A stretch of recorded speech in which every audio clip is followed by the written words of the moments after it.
SDPI PFI ಸಂಘಟನೆಗಳಿಗೆ ಅಂತಾರಾಷ್ಟ್ರೀಯ ಉಗ್ರ ಸಂಘಟನೆಗಳೊಂದಿಗೆ ಸಂಪರ್ಕವಿದ್ದು ಇಂತಹ ಸಂಘಟನೆಗಳಿಗೆ ಕಾಂಗ್ರೆಸ್ ಪಕ್ಷ ಬೆಂಬಲವಾಗಿ ನಿಂತಿದೆ ಎಂದು ತುಮಕೂರು ನಗರ ಶಾಸಕ ಜ್ಯೋತಿ ಗಣೇಶ್ ಗಂಭೀರ ಆರೋಪ ಮಾಡಿದ್ದಾರೆ.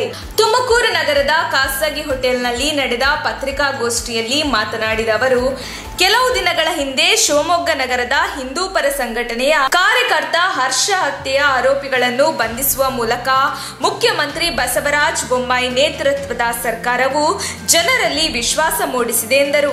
ಬಿಜೆಪಿ ಪಕ್ಷದ ಸಚಿವರಾದ ಕೆಎಸ್ ಈಶ್ವರಪ್ಪ ಅವರ ಹೇಳಿಕೆಯನ್ನು ಇಟ್ಟುಕೊಂಡು ಕಾಂಗ್ರೆಸ್ ಇಡೀ ಸದನವನ್ನು ಹಾಗೂ ಸದನದ ಕಾರ್ಯಕಲಾಪಗಳನ್ನು ನಡೆಯಲು ಬಿಡದೆ ತಮ್ಮ ಮೊಂಡುತನದ ಪ್ರದರ್ಶನ ಮಾಡುವ ಮೂಲಕ ಇಡೀ ಅಧಿವೇಶನದ ಕಲಾಪವನ್ನು ಹಾಳು ಮಾಡಿದ್ದಾರೆ. ರಾಜ್ಯದ ಅಭಿವೃದ್ಧಿ ಪರವಾಗಿ ಸಾಕಷ್ಟು ವಿಚಾರಗಳನ್ನು ಚರ್ಚಿಸಬೇಕಿತ್ತು. ಆದರೆ ಕೇವಲ ಒಂದು ವಿಚಾರವನ್ನು ಇಟ್ಟುಕೊಂಡು ಅಧಿವೇಶನವನ್ನು ನಡೆಯಲು ಬಿಡದೆ ಧರಣಿ ನಡೆಸಿ ಅಧಿವೇಶನವನ್ನು ಹಾಳು ಮಾಡಿದ್ದಾರೆ. ಹೀಗಾದರೆ ರಾಜ್ಯದಲ್ಲಿ ಅಭಿವೃದ್ಧಿ ಕೆಲಸಗಳನ್ನು ಸರ್ಕಾರ ಹೇಗೆ ಮಾಡಲು ಸಾಧ್ಯವಾಗುತ್ತದೆ ಎಂದು ಕಾಂಗ್ರೆಸ್ ನಾಯಕರಿಗೆ ಪ್ರಶ್ನಿಸಿದ್ದಾರೆ.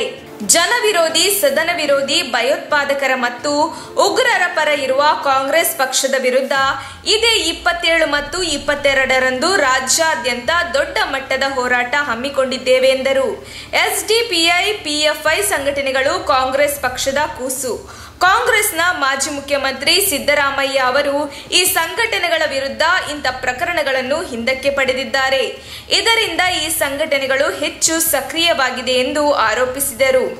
ಪತ್ರಿಕಾಗೋಷ್ಠಿಯಲ್ಲಿ ಬಿಜೆಪಿ ಜಿಲ್ಲಾಧ್ಯಕ್ಷ ಲಕ್ಷ್ಮೀಶ್, ಟೂಡಾ ಅಧ್ಯಕ್ಷ ಬಾವಿಕಟ್ಟೆ ನಾಗಣ್ಣ, ಪ್ರಧಾನ ಕಾರ್ಯದರ್ಶಿ ಹೆಬ್ಬಾಕ ರವಿ, ಉಪಾಧ್ಯಕ್ಷ ಹುಚ್ಚಯ್ಯ ಮತ್ತು ಪಕ್ಷದ ಮುಖಂಡರು ಇದ್ದರು. ಇವತ್ತು ಈ ಪತ್ರಿಕಾಗೋಷ್ಠಿಯ ಉದ್ದೇಶ, ಕಳೆದ ವಾರ ಏನು ಫೆಬ್ರವರಿ ತಿಂಗಳು 14ನೇ ತಾರೀಕಿಂದ ಹಿಡಿದು 24ನೇ ತಾರೀಕುವರೆಗೂ ವಿಧಾನಸಭೆಯ ಅಧಿವೇಶನ ಇತ್ತು.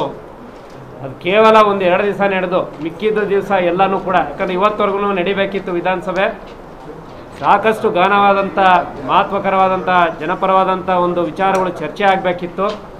ಆದರೆ ಕಾಂಗ್ರೆಸ್ ಪಕ್ಷ ಇಶ್ಯೂನೇ ದಿವಾಳಿತನ ಆಗಿ ಅಲ್ಲಿ 4-5 ದಿವಸ ನಡ್ಕೊಂಡಂಥ ರೀತಿನ ಖಂಡಿಸಿ ಆಗಿರುವಂಥ ಶಿವಮೊಗ್ಗದಲ್ಲಾಗಿರುವಂಥ ನಮ್ಮ ಕಾರ್ಯಕರ್ತರ ಒಂದು ಕೊಲೆ ಇರ್ಬೋದು ಮತ್ತು ಹಿಜಾಬ್ ವಿಚಾರದಲ್ಲಿ ಕಾಂಗ್ರೆಸ್ಸು ದ್ವಂದ್ವ ನಿಲುವು ತಾಳ್ತಿರೋಂಥದ್ದು, ಅದ್ರ ಬಗ್ಗೆ ಇವತ್ತು ನಾವು ಪತ್ರಿಕಾಗೋಷ್ಠಿಯನ್ನು ಮಾಡ್ತಾ ಇದ್ದೀವಿ. ಇವತ್ತು ರಾಜ್ಯಾದ್ಯಂತ ಎಲ್ಲ ಶಾಸಕರುಗಳು, ಬಿಜೆಪಿಯ ಶಾಸಕರು, ಬಿಜೆಪಿ ಮುಖಂಡರುಗಳು ಪ್ರತಿಯೊಂದು ವಿಧಾನಸಭಾ ಕ್ಷೇತ್ರದಲ್ಲೂ ಕೂಡ ಈ ಒಂದು ಪ್ರತಿಭಟನೆಗಳನ್ನು ಮಾಡ್ತಾ ಇದ್ದೀವಿ. ಇವತ್ತು ನಾವು ಈ ಪ್ರೆಸ್ ಮೀಟ್ ನಂತರ ನಾವು ಏನು BJS ಟೌನ್ ಹಾಲ್ ಸರ್ಕಲಲ್ಲಿ ಒಂದು ಪ್ರತಿಭಟನೆಯನ್ನು ಕೂಡ ಮಾಡ್ತೇವೆ.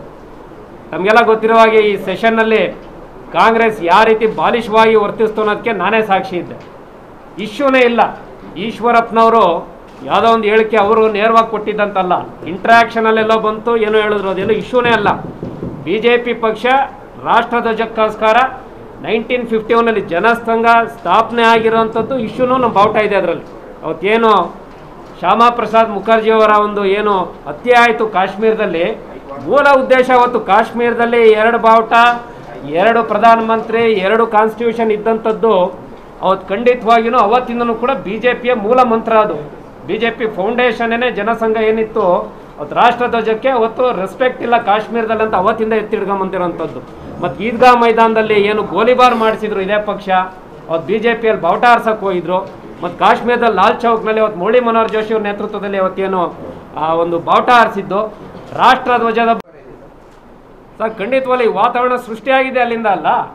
ಹಿಜಾಬು ಶುರುವಾಗಿರೋಂಥದ್ದು ತಮಗೆಲ್ಲ ಗೊತ್ತಿರೋ ಹಾಗೆ ಕೋರ್ಟ್ ಮಧ್ಯಂತರ ತೀರ್ಪು ಕೊಟ್ಟಿತ್ತು. ಅದನ್ನು ಎಲ್ಲರೂ ಪಾಲಿಸುವಂಥದ್ದು ನಮ್ಮ ಜವಾಬ್ದಾರಿ. ಅದನ್ನು ಬಿಟ್ಟು ಅವ್ರು ನೇರವಾಗಿಲ್ಲೂ ಹೇಳಿಕೆ ಕೊಡ್ತಿರ್ಲಿಲ್ಲ. ಇದು ಯಾವ ರೀತಿ ಹತ್ಕೊಂಡು ಉರಿದೋಯ್ತು ಅದನ್ನು ಮರೆಮಾಚೋದಕ್ಕೋಸ್ಕರ ಇವರು ಬೇರೆ ಬೇರೆ ಇಶ್ಯೂ ಬಾವುಟ ಮತ್ತೊಂದು ತಂದರು.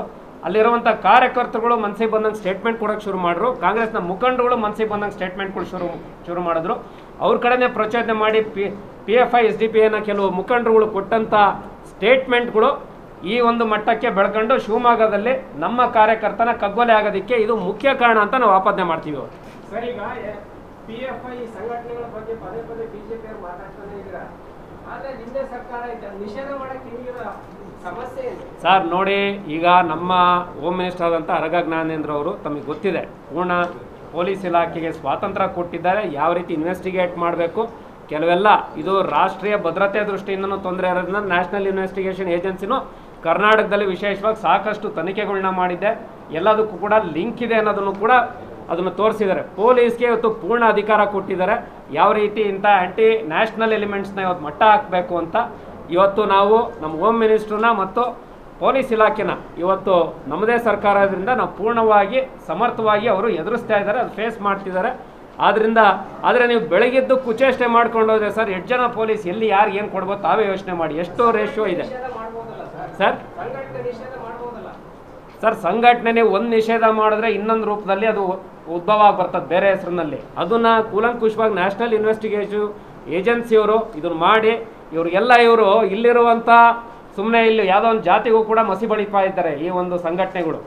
ಯಾಕಂದ್ರೆ ಇವ್ರಿಗೆ ಡೈರೆಕ್ಟ್ ಲಿಂಕ್ ಇರೋದು ಈ ತಾಲಿಬಾನಿ ಮತ್ತು ಏನಿದೆ ಅದರ ಒಂದು ಲಿಂಕಿಂದ ಇವರು ಆಪ್ರೇಟ್ ಮಾಡ್ತಿರೋದು. ಇಲ್ಲಿರುವಂಥ ಯಾವುದೇ ಸಮುದಾಯದವರು ಯಾವುದೇ ಇರ್ಬೋದು ಅವ್ರಿಗೆ ಪ್ರೇರೇಪಣೆನೋ ಅಲ್ಲ, ಇವೆಲ್ಲ ಪೂರ್ತಿ international nexus, international terrorist organisations ತಮ್ಗೆ ಏನೇನು ಗೊತ್ತಿದೆಲ್ಲ, ಇಸ್ಲಾಮಿಕ್ ಸ್ಟೇಟ್ ಇರ್ಬೋದು ಮತ್ತು ತಾಲಿಬಾನ್ ಇರ್ಬೋದು, ಇವರಿಗೆ ಲಿಂಕ್ ಇಟ್ಕೊಂಡು ಅವ್ರ ಮೂಲಕ ಇವರು ನಮ್ಮ ತುಮಕೂರು ಮಾಧ್ಯಮದ ವಿಶೇಷ ಸುದ್ದಿಗಳನ್ನು ನಿರಂತರವಾಗಿ ಪಡೆದುಕೊಳ್ಳಲು ಚಾನೆಲ್ ಅನ್ನು ಸಬ್ಸ್ಕ್ರೈಬ್ ಮಾಡಿ. ಕ್ಷಣ ಕ್ಷಣದ ಸುದ್ದಿಗಳಿಗಾಗಿ www.nammathumakuru.com ಗೆ ಭೇಟಿ ನೀಡಿ.